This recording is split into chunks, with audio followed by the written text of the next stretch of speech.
5 நிமிஷத்தில் ஒரு ஹெல்த்தியான ஸ்நாக் எப்படி செய்கிறதுன்னு பார்க்கலாம் வாங்க. அதுக்கு 1 கப் பச்சரிசி எடுத்துக்கோங்க. அதை நல்லா கழுவிக்கோங்க. ஒரு 2-3 டைம் கூட கழுவிக்கோங்க.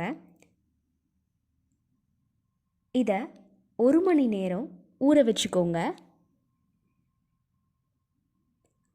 ஊற வச்ச அரிசியை வடிகட்டிட்டு நல்லா அரைச்சி எடுத்துக்கோங்க.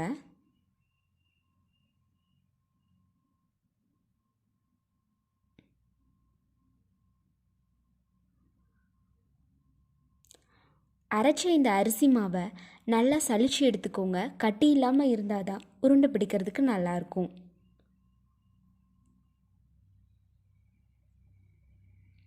இதில் 1 கப் வறுத்த வேர்க்கடலை ஆட் பண்ணிக்கோங்க. அதோட 1/2 கப் பொட்டுக்கடலையை ஆட் பண்ணிக்கோங்க. இதையும் நல்லா மிக்சியில் அடிச்சுக்கோங்க. இதையும் நல்லா கட்டி இல்லாமல் சலிச்சுக்கோங்க. இந்த உருண்டை பிடிக்கிறதுக்கு 1/4 கப் சர்க்கரை தேவைப்படும். அதையும் நம்ம பொடிச்சு எடுத்துக்கலாம். 1/4 கப் சர்க்கரையை பொடிச்சு எடுத்துக்கோங்க. பொடிச்ச சர்க்கரையை ஆட் பண்ணி நல்லா கைகளால் பிசைஞ்சு விட்டுக்கோங்க. சர்க்கரை எல்லா இடத்துலையும் பரவும்படி பிசைஞ்சு விட்டுக்கோங்க.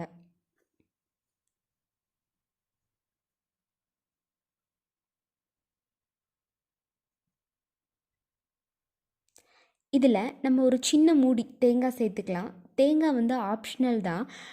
இதை நீங்கள் அன்றைக்கி சாப்பிட்ற மாதிரி இருந்தால் தேங்காய் ஆட் பண்ணுங்கள். இல்லை அப்படின்னா ஒரு 4 நாள் நீங்கள் ப்ரிசர்வ் பண்ணி வச்சுக்கலாம் தேங்காய் ஆட் பண்ணலைன்னா.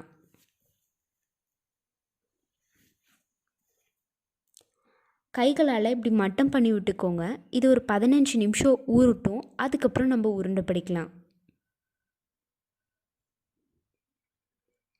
இப்போ கலர் சேஞ்ச் ஆயிடுச்சா? இந்த டைமில் என்ன பண்ணுறீங்கன்னா 3 ஸ்பூன் நெய் ஊற்றி இதை உருண்டை பிடிச்சிக்கோங்க. உங்களுக்கு நெய் அதிகமாக தேவைன்னா இன்னும் கூட நெய் ஊற்றிக்கலாம். நெய்யை நல்லா கலந்து விட்டுக்கோங்க. இப்போ இதை நல்லா கெட்டியாக அழுத்தி உருண்டை பிடிச்சிங்கன்னா உருண்டை ரெடி ஆயிரும்.